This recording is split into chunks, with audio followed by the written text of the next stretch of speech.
हे गंगा मैया हमार मिशन कर बियाह बिना दहेज के सफल करी।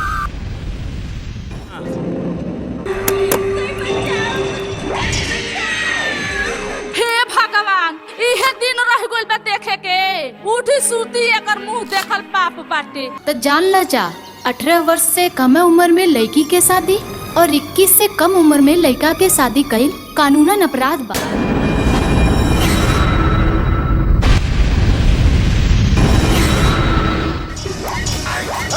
5 लाख नगदी आ एगो बुलेट गाड़ी पर बात फाइनल कर। मगर अभी हमके पढ़ लेवे दे।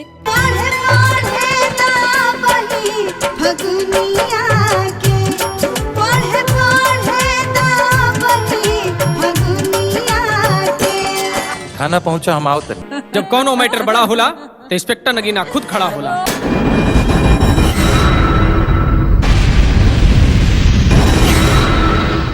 का पुलिस का कोनो सुराग मिल पाई?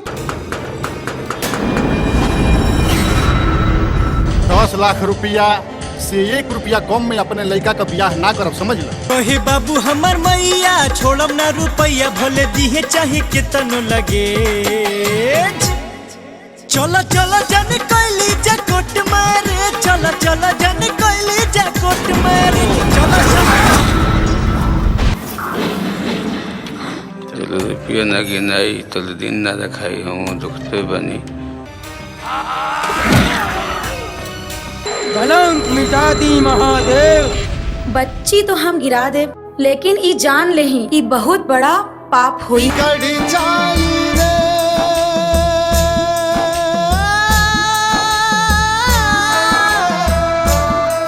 कुदरत के कहानियां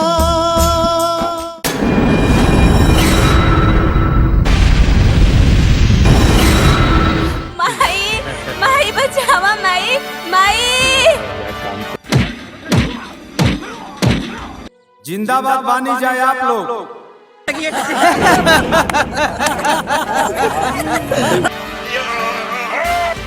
जेकर खरीदार ना रही उ चीज के बाजार ना रही। का हो से खाड़ू इजा हमके बेइज्जत करे के बोलौला का? चाहे लसाभे लइका खाली लइकी के जान माई। लागत कि दहेज बिना उपास बा उनकर हाड़ी आ 10 लाख नगद आ ओकरा पर से बुलेट गाड़ी। दहेज के दानो खगल बेटी शादी के से रचैबा दुल्हनिया। दुल्हनिया खोजत खोजत रह जाइबा।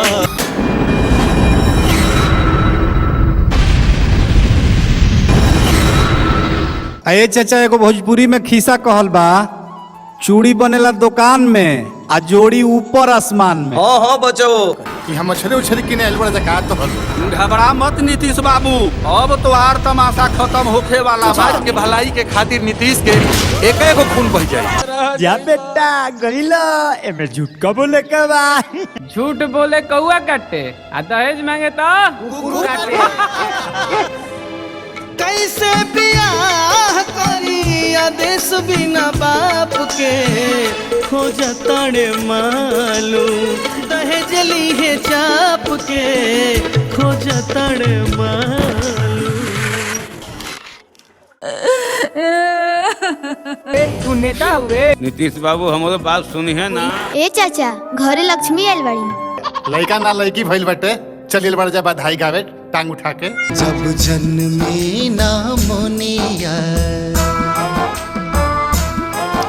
तचली का दुनिया। बिना दहेज के ब्याह कइनी उहाँ के कैसन फैसला बा? जीवन भर साथ रही दुल्हा के दुल्हनिया।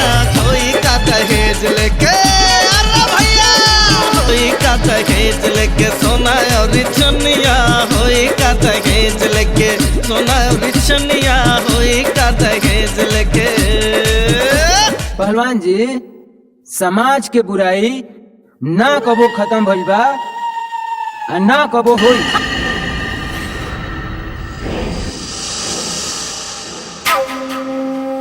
कि हमारा दिमाग में भूसा ना खाली तिलक तिलक तिलक भरल। हम बहुत जल्द ही बेटिन खातिर एगो नया योजना लेके आ रहल बानी। जन्मे द मुनिया के, चले द दुनिया के।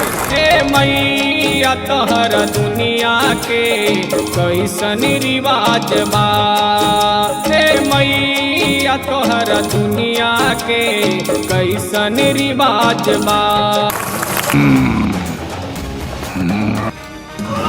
जे नौजवान बिना दहेज के बियाह करी ओकरा के सरकारी छूट दिहल जाई। एमे झूठ का बोले के बा? ए काका, अरे बतिया मान जा हो, ना तो दुल्हनिया खोजते खोजत रह जाइबो।